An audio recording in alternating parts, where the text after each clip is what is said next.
যখন তুমি দুর্বল কাউকে পেতে চাও তখন তুমিও দুর্বল হয়ে পড়ো, কিন্তু তুমি যদি আল্লাহকে চাও যিনি শক্তিধর এবং মহাপরাক্রমশালী, তাহলে এটা তোমাকে কেমন করে তুলবে? এটা তোমাকেও শক্তিশালী করে তুলবে। আর যখন তুমি শক্তিশালী হয়ে উঠবে, জীবনে বিভিন্ন জিনিস আসবে যাবে, কিন্তু তোমার শক্তিমত্তার কোনো কমতি হবে না। যে জিনিসের পেছনে তুমি ছুটছো তা ভেঙে পড়ার কারণে তখন তুমি আর ভেঙে পড়বে না, কারণ তুমি দুনিয়ার এসব তুচ্ছ জিনিসের চেয়েও অনেক অনেক উচ্চ একজনের সন্তুষ্টির অন্বেষণ করছো। আজকে ইনশাআল্লাহ আমি আপনাদের নিকট আল্লাহর একটি নাম আল কওয়ি এর উপকারিতা বর্ণনা করব। আল কওয়ি অর্থ শক্তিশালী, ক্ষমতাশালী। এই অসাধারণ শব্দটি দ্বারা আল্লাহর একটি নাম প্রকাশ করা হয়। শব্দটি শুনলেই আপনি বুঝতে পারেন এর মানে হলো আল্লাহ সর্বশক্তিমান। কিন্তু সূরাতুল হজ্জের শেষের দিকে আল্লাহ যেভাবে এই শব্দটি ব্যবহার করেছেন সেটা অসাধারণ। আমি যুক্তি দেখাবো একজন বিশ্বাসীর জন্য আল্লাহর আল কওয়ি হওয়ার মানে কি তা উপলব্ধি করার জন্য আল কোরআনের সবচেয়ে গুরুত্বপূর্ণ জায়গাগুলোর একটি হলো সূরাতুল হজ্জের এই অংশটি। আমরা তার সকল নাম বিশ্বাস করি, তার প্রত্যেকটি নাম কোনো না কোনোভাবে আমাদের উপকার করে, কিন্তু আল কওয়ি কিভাবে আমাদেরকে সাহায্য করে এটা শেখার অন্যতম একটা সেরা জায়গা হলো 22তম সূরা সূরাতুল হজ্জের শেষ অংশ, যেন মানুষ তার সম্পর্কে একটি ব্যাপারে উপলব্ধি করতে পারে। তিনি বলেন, ইয়া আইয়ুহান নাস দুরিবা মাসালুন ফাসতামিউ লাহ, হে লোক সকল, একটি উপমা বর্ণনা করা হলো, অতএব তোমরা তা মনোযোগ দিয়ে শোনো। এভাবেই তিনি শুরু করেছেন, একটি উপমা দেয়া হলো, মনোযোগ দিয়ে শ্রবণ করো। তিনি সাধারণত এভাবে বলেন যে আল্লাহ একটি উপমা বর্ণনা করলেন, কিন্তু এখানে বলেছেন একটি উপমা প্রদান করা হলো, আমি একটি উপমা দিচ্ছি বলার পরিবর্তে। এটি একটি সাইড নোট, কিন্তু গুরুত্বপূর্ণ একটা অংশ। আমি এখন আপনাদের সামনে দাঁড়িয়ে আছি, আমার একটা নির্দিষ্ট রূপ আছে, আমি কোরআন থেকে কিছু তেলাওয়াত করলে বা কোনো আলোচনা করলে সেটাও আপনারা দেখতে পান। কিন্তু এমন একটা পরিস্থিতির কথা ভাবুন, আপনারা আমার জন্য অপেক্ষা করছেন। এমন সময় 16 বছরের একটা কিশোর আসলো, তার বাহুতে ট্যাটু আঁকা, পরনে জিন্স, গায়ে টি শার্ট, মাথার পেছনের দিকে ফেরানো বেসবল হ্যাট। সে মাইকের কাছে এসে কথা শুরু করার আগেই কিছু লোক পালানোর জন্য দরজা খুঁজতে লাগলো। কিছু মানুষ ভাবতে লাগলো নামাজ বোধহয় আবার পড়তে হবে। কেউ কেউ ভাবতে লাগলো তাকে মঞ্চ থেকে সরানোর জন্য কি কেউ নেই, কেন সরানো হচ্ছে না। এর মধ্যে সে বক্তব্য দেওয়া শুরু করলো, আর সে আপনার জীবনে শোনা সবচেয়ে সেরা বক্তব্য রাখলো। সে বিভিন্ন জায়গা থেকে উদ্ধৃতি দিল এবং এমন অসাধারণ আলোচনা করলো যে জীবনে কখনো এমন শক্তিশালী কথা আপনি শুনেননি।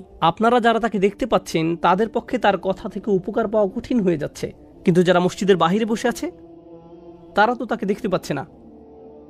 বাহিরের মানুষ শুধু তার কথা শুনছে, তো ভেতরের মানুষরা বলতে লাগলেন আস্তাগফিরুল্লাহ, আস্তাগফিরুল্লাহ। আর যারা বাহিরে তারা কি বলছেন? মাশাআল্লাহ, মাশাআল্লাহ। এই উদাহরণটি পেশ করার কারণ হচ্ছে মানুষ কারো কথা শোনার আগে তার চেহারা বা সুরতের দিকে লক্ষ্য করে। আমরা কারো বক্তব্যের চেয়েও তার পোশাক পরিচ্ছদ, তার চেহারা সুরতের দিকে বেশি মনোযোগ দিয়ে থাকি, এবং সেজন্য কারো পোশাকের দিকে তাকিয়েই বলি সে যাই বলুক না কেন তার কথা শোনার কোনো মানে হয় না। আবার আরেকজনের ক্ষেত্রে হয়তো বলি তার কথা বেশি মনোযোগ দিয়ে শ্রবণ করা উচিত, শুধু তাদের চেহারা সুরতের ভিন্নতার কারণে। কখনো কখনো হয়তো তাদের গায়ের রঙের কারণে, তাদের পোশাক আশাক বা বয়সের কারণেও হতে পারে। কোনো ব্যক্তি তার মুখ খোলার আগেই তার পোশাক আশাক অথবা চেহারা সুরতের দিকে তাকিয়ে আমরা মনে মনে একটা সিদ্ধান্ত নিয়ে ফেলি, লোকটার কথা শুনবো নাকি শুনবো না। এই আয়াতে আল্লাহ বক্তার উপর থেকে ফোকাস সরিয়ে ফেলেছেন। তিনি বলেছেন একটি উপমা প্রদান করা হলো। আল্লাহ এই উপমাটি দিচ্ছেন অথবা রাসূলুল্লাহ সাল্লাল্লাহু আলাইহি ওয়াসাল্লাম দিচ্ছেন, এই ব্যাপারটা আপাতত একদিকে সরিয়ে রাখুন।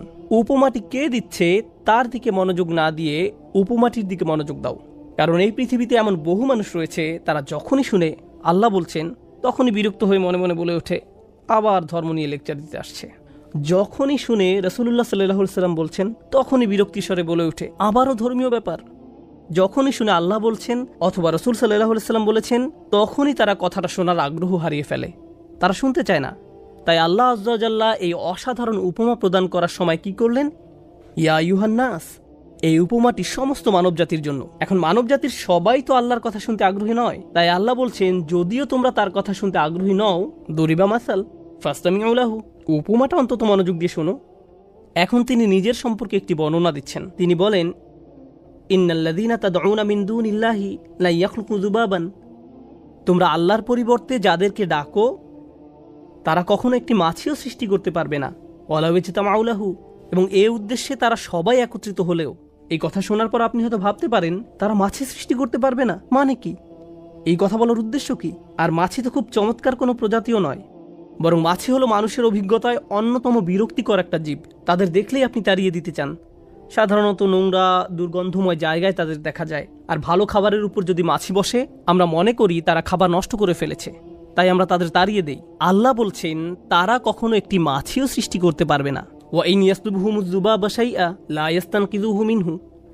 আর যদি মাছি তাদের কাছ থেকে কিছু ছিনিয়ে নেয় তারা তার থেকে সেটা উদ্ধারও করতে পারে না।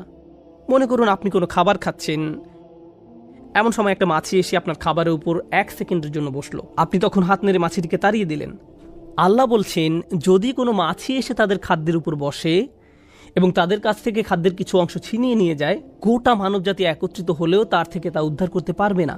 এই কথাই তিনি বলছেন, লা ইয়াস্তানকিযু মিনহু, তারা এটা পুনরুদ্ধার করতে পারবে না। এখন মানুষের ক্ষেত্রে কিছু মানুষ শক্তিশালী আর কিছু মানুষ দুর্বল, কিছু মানুষ গরিব আবার কিছু মানুষ ধনী। অনেক মানুষের কোনো প্রভাব প্রতিপত্তি নেই, তাদের হয়তো থাকার একটা ঘরও নেই। আবার এমনও অনেক মানুষ আছে যারা পরমাণু বোমা নিক্ষেপ করার ক্ষমতা রাখে, যারা পৃথিবীর সবচেয়ে শক্তিশালী সেনাবাহিনী নিয়ন্ত্রণ করে ইতিহাসে এবং আজকের দিনেও। এখন ফেরাউনের মতো রাজা যদি নিজ প্রাসাদে বার্গার খেতে বসে আর এমন সময় একটা মাছি এসে তার খাবারের উপর বসে, তাকে অসম্মান করে, ভাবতে পারেন রাজা খেতে বসলো আর কেউ একজন এসে বলল এই খাবারটা আমার খুব পছন্দের, আমি এই কেচাপটা খাবো, লোকটা মারা পড়বে। এখন মাছি এসে যদি তার খাবার খাওয়া শুরু করে আর ফেরাউন রাগান্বিত হয়ে বলে কত বড় সাহস, আমি আমার খাবারের থেকে ফেরত চাই, এমনকি যদি তারা মাছিটি ধরেও ফেলে, কি করতে পারবে? খাদ্য পুনরুদ্ধার করতে পারবে না। এই অসাধারণ উপমাটির মাধ্যমে আল্লাহ সুবহানাহু ওয়া তাআলা আগেরকার দিনে যারা মূর্তি পূজা করত তাদের নিকট একটা ব্যাপার পরিষ্কারভাবে তুলে ধরলেন। এমন মূর্তি পূজকদের অনেকেই তাদের মূর্তির সামনে খাবার পেশ করত। তারা দুধ, মধু, চকলেট, আইসক্রিম, আমি জানি না, যাই আনুক না কেন, মূর্তির সামনে এই খাবারগুলো পেশ করত। আর এই মন্দিরগুলো সাধারণত উন্মুক্ত থাকে। এখন মূর্তির সামনে যদি এমনভাবে খাবারগুলো উন্মুক্ত থাকে, কে আসবে এগুলো খেতে? মাছি আসবে। একটা মাছি গিয়ে তাদের বিশাল মূর্তির নাকের ডগায় গিয়ে বসে, এই যে তোমার খাবার, এখন আমি খাবো, মাইন্ড করবে না তো? তারপর একটি খাবারের উপর বসে এক টুকরা খাবার নিয়ে উড়ে চলে যায়।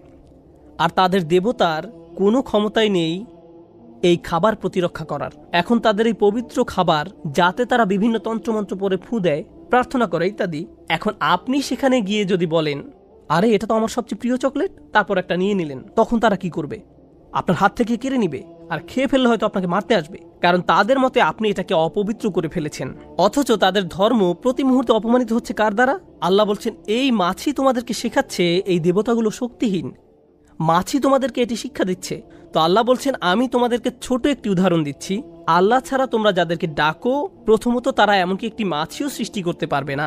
আর যদি মাছি তাদের খাবারের কিছু অংশ কেড়ে নিয়ে যায়, কিভাবে তারা এই খাবার উদ্ধার করবে? মজার ব্যাপার হলো, আমি এই আয়াতটার কারণে মাছি সম্পর্কে আগ্রহী হয়ে উঠেছিলাম। কিভাবে মাছি খাবার খায় আমি সেটা জানতাম না। কোনো মাছি যখন খাবারের উপর বসে, সে তখন মুখ থেকে লালা ছাড়ে, তারপর সেই লালা দিয়ে একটা ব্যাগ তৈরি করে, খাবার এই ব্যাগের ভিতরে যায়, তারপর সেই ব্যাগ নিয়ে পালিয়ে যায়। আর এই ব্যাগটা হলো অ্যাসিডের তৈরি। খাবার ব্যাগের মধ্যে প্রবেশ করার সাথে সাথে কেমিক্যাল রিঅ্যাকশন শুরু হয় এবং খাবারটি চিরকালের জন্য পরিবর্তিত হয়ে যায়। তাই কথার কথা, যদি আপনি আয়াতটিকে ভুল প্রমাণ করার জন্য কোনো টেকনোলজি আবিষ্কার করেন, কোনোভাবে মাছিটাকে ধরে ফেললেন, তারপর পেট্রি ডিশের উপর রেখে এই খাবার উদ্ধারের দায়িত্ব দিলেন বিজ্ঞানীদেরকে, কোনো লাভ হবে না। কারণ মাছিটি খাবার স্পর্শ করার সাথে সাথে এটা হারিয়ে গেছে। লা ইস্তানকিযুহু মিনহু, তারা এটা পুনরুদ্ধার করতে পারবে না। এখন আসছে আয়াতের শিক্ষা। আল্লাহ সর্বশক্তিমান, এই ব্যাপারটি নিয়ে আজকে আমি আপনাদের সাথে আলোচনা করতে চেয়েছি। এই উপমার সাথে আল্লাহ সর্বশক্তিমান হওয়ার কি সম্পর্ক আছে? আল্লাহ এখানে একটা মূলনীতি সেট করে দিচ্ছেন। আপনি যদি এই মূলনীতিটি বুঝতে পারেন, তাহলে আল্লাহর এই নামটির তারিফ করতে পারবেন। উপমাটি দেওয়ার পর আল্লাহ আযজা ওয়া জাল্লা বলেন, দুআফাত তালিব ওয়াল মাতলুব। এটি আল কোরআনের একটা অন্যতম শক্তিশালী স্টেটমেন্ট। আমরা জানি পৃথিবীর প্রায় সব ভাষাতেই জ্ঞানগর্ভ কিছু প্রবাদ আছে। এই আয়াত অংশটি কোরআন মাজিদের এরকম একটি গভীর তাৎপর্যপূর্ণ বক্তব্য। এটা ফ্রেমে আটকিয়ে রাখার মতো বা প্রতিদিন চিন্তা করার মতো একটা কথা। খুবই ছোট একটা স্টেটমেন্ট, দুআফাত তালিব ওয়াল মাতলুব, কিন্তু খুবই শক্তিশালী একটি সত্য কথা। এর মানে কি? এর মানে হলো প্রার্থনাকারী আর যা প্রার্থনা করা হয়, দুইটা বিষয়, যে প্রার্থনা করছে এবং যা প্রার্থনা করছে, উভয়টি প্রকৃতিগতভাবেই দুর্বল। যে কিছু কামনা করছে সে যেমন দুর্বল, ঠিক তেমনি যা কিছু কামনা করা হচ্ছে সেটাও দুর্বল। কোনো যুবক হয়তো বিয়ে করতে চাচ্ছে, কেউ হয়তো চাকরি পাওয়ার আশায় আছে, কেউ হয়তো আরও বেশি টাকা উপার্জনের ধান্দায় আছে, কেউ হয়তো তার স্বাস্থ্য সমস্যা নিয়ে ঠিক করার চেষ্টায় আছে, কেউ হয়তো তার অর্থনৈতিক সমস্যা সমাধানের চেষ্টায় আছে, আবার কেউ হয়তো পারিবারিক সমস্যা মোকাবেলার চেষ্টায় আছে। প্রত্যেকেই কিছু না কিছু আকাঙ্ক্ষা করছে, কিছু না কিছুর অভাব বোধ করছে। মূলত আমরা দুটি জিনিসের পেছনে ছুটি। হয় আপনি এমন ভালো কিছুর সন্ধানে আছেন যা এখনো অর্জন করতে পারেননি, যেমন গাড়ি চালিয়ে কোথাও যাচ্ছেন আর রাস্তার পাশে চমৎকার একটা সুন্দর বাড়ি দেখলেন, তখন ভাবতে লাগলেন একদিন ইনশাআল্লাহ। অথবা কোনো গাড়ির দিকে তাকিয়ে মনে মনে ভাবেন একদিন আমিও এরকম একটা গাড়ি কিনবো। এরপর আপনি আপনার মোবাইল ব্যাংকের অ্যাকাউন্ট চেক করে দেখেন কত টাকা আছে। Not enough, not enough, not enough. এভাবে জমতে থাকলে আর মাত্র 12 বছর পরে এই গাড়িটি কিনতে পারবো। তাহলে প্রতিটি মানুষ এমন কিছুর পেছনে ছোটে যা এখনো সে অর্জন করতে পারেনি। এটা হলো এক ধরনের আকাঙ্ক্ষা। আর দ্বিতীয় ধরনের আকাঙ্ক্ষা হলো আমাদের জীবনে নানান রকম সমস্যা রয়েছে। আমরা হয়তো কোনো কঠিন গ্যারাকলে আটকা পড়েছি, বা কোনো গভীর দুঃখ, পারিবারিক সমস্যা, মানসিক অশান্তিতে আছি এবং আমরা এর থেকে মুক্তি চাচ্ছি। তাহলে হয় আমরা ভালো কিছু জীবনে যুক্ত করতে চাচ্ছি, অথবা খারাপ কিছু জীবন থেকে দূর করতে চাচ্ছি। সংক্ষেপে বলতে গেলে মানব জীবনের সকল চেষ্টা মূলত দুটো বিষয়কে কেন্দ্র করেই। এখন আল্লাহ বলছেন, যেহেতু তোমরা সব সময় কিছু না কিছু পাওয়ার ইচ্ছে করছো, তাই তোমরা দুর্বল।